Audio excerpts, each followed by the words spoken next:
Check. Mic, check. So this is a continuation of the truncated video that somehow got cut off at the end. I'm sorry. Anyways, but I have a correction to make. It was not Dead Infection who covered that Anal Cunt song. It was actually Squash Bowels who did the split with Disgorge and did a great job of covering song number 23, something like this. Newest, I don't know, one of those songs on here. Anyway, so continuing through on the pile of CDs that got fucking cut off in my last video. I don't like it when that happens. Let's see here. Next is Hammerfall with Legacy of Kings. The cool thing about this is I never would have bought this if I would have seen it in a store for even $6, because as far as I know, in my head, Hammerfall is just a cheesy power metal band that I don't need to get into that kind of thing. However, since this was gifted to me by my buddy Chris, I put it on, and actually, it kind of wasn't too bad. It reminded me a little bit of one of my all-time favorite records, which happens to be a power metal record. If you're not aware, I'm not the biggest power metal fan. It doesn't really do a lot for me. It's a lot of kind of milquetoast, samey, kind of ham-fisted posturing, yada, yada, yada. Anyways, Awakening the World by Lost Horizon is a fucking mind-blowing record, and this sounds kind of a little bit like that. So I think that's going to be kind of like my entry point to this record. So looking forward to putting this on a few more times, but I don't know if I'll ever get another Hammerfall record. I don't know. Is this their best record? If I like this one a little bit, do you think there's another one that I gotta get that's like way better than this? I don't know.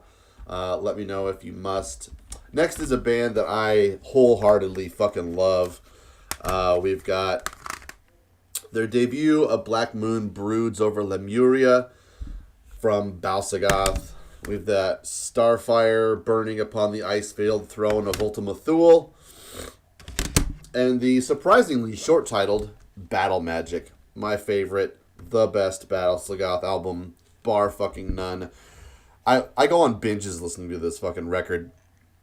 If you can't stand a heap of fantasy in your metal, steer clear of this band and especially this album. But if any sort of fantasy kind of thing is permissible in your metal palette, this should be in your collection. This has all the fantasy you could ever want in a metal record, but it's not even that like I get out of it. I don't play Dungeons and Dragons. I never spent a second of my life doing so.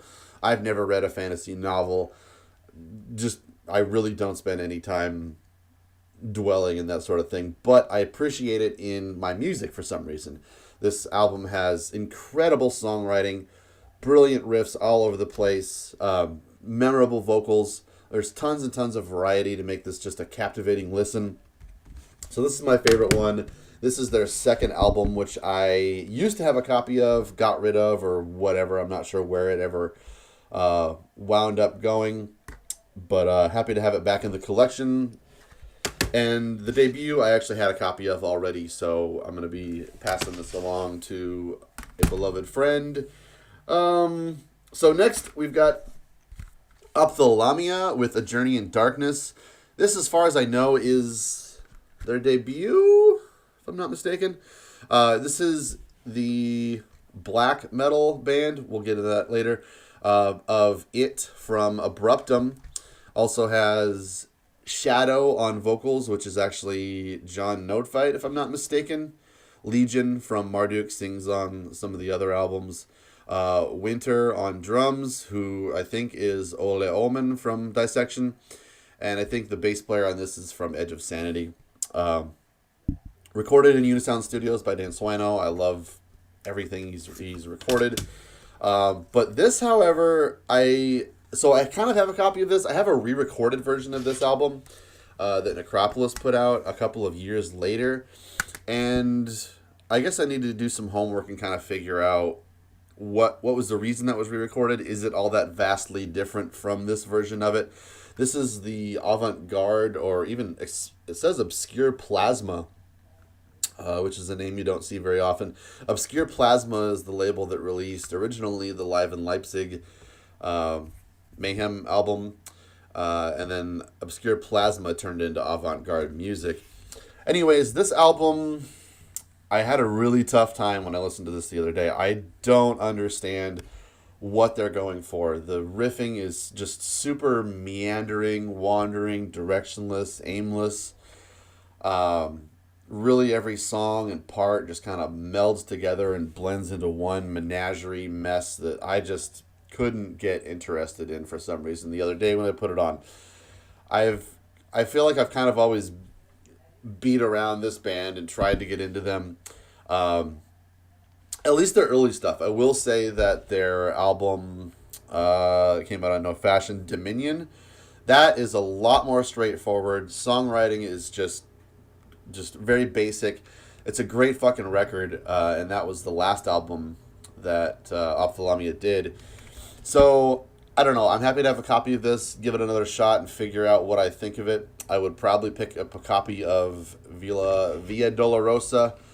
Funny thing is, Mike Seatown just did a video where he picked up Via Dolorosa on LP in Chicago, and I'm pretty sure I picked up that exact same copy of it and thought, I would buy this, but not for this much money. But I don't remember it being as cheap as he paid for it. So Mike Seatown's fame gets him discounts in Chicago, apparently, and I got to get them record bucks like Seatown does. Anyway, that's off the Lamia. Next, we've got Ever Eve with Seasons. Boy, this is an album I never thought I would own. So the best I remembered this is it was just a shitty goth sort of record, goth rock, maybe death and roll kind of thing, from back in 1997. Seems like Nuclear Blast was really trying to capitalize upon everything that Paradise Lost had influenced back then, and this kind of has a lot in common with that. I'm not sure where these guys are from, but I would say a fair bet would be Germany. And I actually put this on the other night to kind of refamiliarize myself with it, and it's not as bad as I remember it. I don't know if my tastes have, certainly they have, actually, let's admit it, softened over the years to, figure out a way to like this kind of stuff. And also, I might as well just bring this one up to Dreadful Shadows with Buried Again. Very much in the same style. Like I could put either one of these on and I wouldn't be able to tell the difference. I did like the song Chains on this album. It was on one of those Death Is Just the Beginning compilations back in 96 when this came out. So the Nuclear Blast put this out with a couple other labels. It's really not that notable of an album anyways, so who knows if I'm going to hang on to this, but we'll see. I've always kind of meant to pick up a copy of this record because that song Chains is pretty good, but I mean, it's really goth. I'll put a link down below so you can check out how goth I'm saying, or I mean, when I talk about it. Boy, the rest of this pile is pretty uninteresting, so I appreciate it if you're sticking with me through the rest of this video. Next, we've got 6 Feet Under with Haunted. I honestly don't really know much about this band. I've always avoided them, never bothered listening to them. I've always heard people shit talk about them, and I don't know, I guess I've never really figured out a reason to listen to them. Sorry while I adjust my microphone here, this might pick up a little bit better. So yeah, I did have a copy of a 6 Feet Under covers album a couple of years ago because it was hilarious, but didn't stick with me for very long. But yeah, I think this is their debut. Gonna give it a listen, see what I think. I can't imagine I'm gonna love it, but I got a copy of it now. I gotta figure out what to do with it. Next, we've got, let's see here. How about this one? Dark Funeral with Secret of the Black Arts. This is their debut. I think the EP and this album are the only releases Dark Funeral did with David Parland on guitar. And as far as I've heard from Dark Funeral, a band I'm so not interested in, this is their best material. They did do an album last year, maybe this year or something, quite recently. And it did the thing that Dark Funeral albums always do for me. You put it on, it sounds incredible. It's blasting and furious and just stoic as all fuck musically. But that stoicism leads to really quick boredom. Like, I can't even imagine what it's like for the Dark Funeral guitar player to sit there and try and write an album. I don't understand how it happens to be that every song, every riff, every album sounds exactly the fucking same. So that's my opinion on Dark Funeral. This is the Death Records No Fashion House of Kicks issue. I might hang on to this. I'm kind of sentimental about David Twyland. And I wouldn't mind picking up a copy of their debut EP. I used to kind of like Dark Funeral a little bit back in like 98 when Vobiscum Satanis came out. But really, it's just fucking ham-fisted meathead black metal that just doesn't do anything for me. Especially since they're from Sweden and they're really fast. You would think they would want to write interesting music. I digress. Next is a band I've been kind of trying to fill out the early discography of and just kind of figure out what I like from them and what I don't. The thing is, Third in the Mortals' first couple of releases have Carrie Ruslatten on vocals, and goddamn, she is amazing. I so love her early material with them. So this is an early EP called Sorrow with Carrie Ruslatten. It's got 4 songs on it. And then a couple of videos ago, I showed off their debut full-length. Can't remember what it's called. Their album titles, to me, just, they don't stick with me for some reason. But anyway, so now I've got really all their stuff. I already had a copy of this album. This is in this room. This is post Carrie Ruslatten. It's still pretty good. I really do like the style of these kind of Norwegian prog sort of bands. Atrox is another sort of related band that I kind of like. Also picked up Painting on Glass. This is maybe the 3rd full length or so. Let me see. Does this one have Carrie on vocals? I think this might be the first one without Carrie on vocals. Yeah, this is Anne-Marie Evertson singing on this. She's a great singer. Really nothing bad to say about her vocals. It's just that she's not Carrie Ruslatten. Nobody is Carrie Ruslatten. This is a single called Silence. It's just a 2-song thing. Or no, it's called Stream Horizons, actually.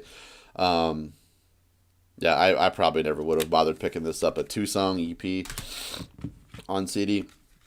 And then this is Night Swan, another EP. God, these guys have a lot of EPs. So also not sure where this falls in with their discography, but I've got plenty of Third in the Mortal to round out my collection now.